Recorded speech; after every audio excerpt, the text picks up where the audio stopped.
intéressez-vous à cette métaverse parce que croyez-moi, elle s'est déjà intéressée à vos enfants. Le gouvernement pensait à réguler ces géants de la Silicon Valley avant que eux se mettent à créer une dictature digitale que vous ne pouvez plus contrôler.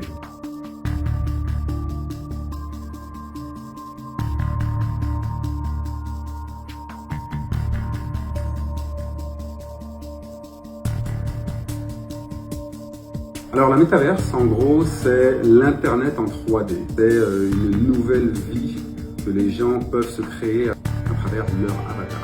Là, ça va être un petit peu les Sims sous cortisone. Très bientôt, les lunettes vont devenir des lentilles et à un moment ou à un autre, vous n'aurez même plus besoin de ça. Et là, on va voir de plus en plus un monde virtuel se créer. Ça va prendre 10 ans. Alors, nos amis Facebook vont investir 10 milliards et recruter 10 000 ingénieurs en Europe pour créer la métaverse. Des centaines de milliers de personnes vont pouvoir se parler à n'importe quel moment, vont pouvoir acheter des habits pour leur avatar. La métaverse, ça représente tellement d'enjeux financiers qui nous dépassent. C'est totalement gratuit. Mais par contre, rien n'est gratuit. Vous leur donnez plein de données, vous leur donnez comment vous réagissez. Ils vont traquer vos yeux, ils vont traquer votre comportement et vous donner de la gratification instantanée.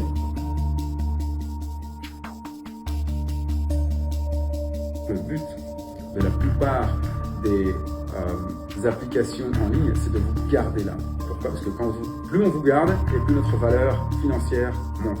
On va vous garder sur la métaverse, quoi qu'il en coûte, et même si c'est au dépend de votre santé. C'est-à-dire que je peux utiliser ça pour faire une super éducation personnalisée, mais je peux également utiliser ça pour pirater le cerveau des gens et faire en sorte que ça devienne des consommateurs aveugles de produits digitaux.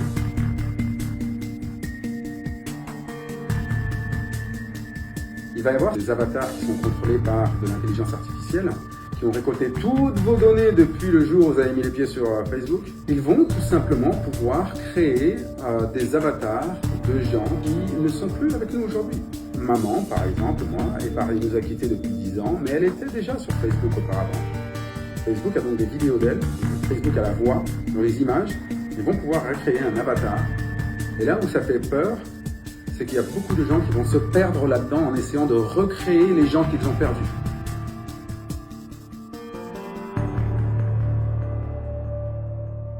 Lorsque Mark Zuckerberg parle au gouvernement fédéral américain, je me demande, est-ce que c'est le gouvernement fédéral qui parle à un CEO d'une grande entreprise ou est-ce que c'est le gouvernement américain qui est en train de parler à un chef d'État digital? Ils ont plus de 2 milliards de comptes, des informations sur leurs membres ou sur leurs citoyens digitaux que la DST, le FBI et le KGB rêveraient d'avoir. Ils ont leur propre monnaie, ils ont leur propre marché.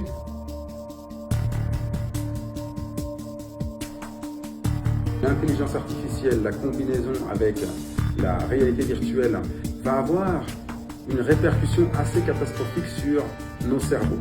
C'est-à-dire que si moi je rentre dans cette métaverse, c'est une métaverse qui me connaît et qui est déjà rentrée dans mon cerveau. C'est pas moi qui rentre dans la métaverse, c'est la métaverse qui rentre dans mon cerveau. Mon fils qui regarde YouTube, je peux vous garantir que YouTube connaît mon enfant mieux que je le connais. Imaginez ça avec un monde virtuel. Ils vont pouvoir tout simplement contrôler, brancher leur cerveau d'une certaine manière pour les rendre complètement lobotomisés.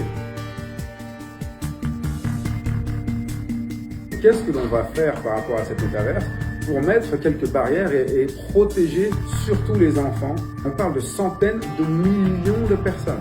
L'idée, c'est d'essayer de la comprendre et d'essayer de la réguler et de ne pas faire comme ce qu'on a fait avec les médias sociaux. Aujourd'hui, malheureusement, les médias sociaux ont tellement d'algorithmes de dopamine qu'ils rendent complètement accro plein d'enfants. Il faut absolument prendre le problème en amont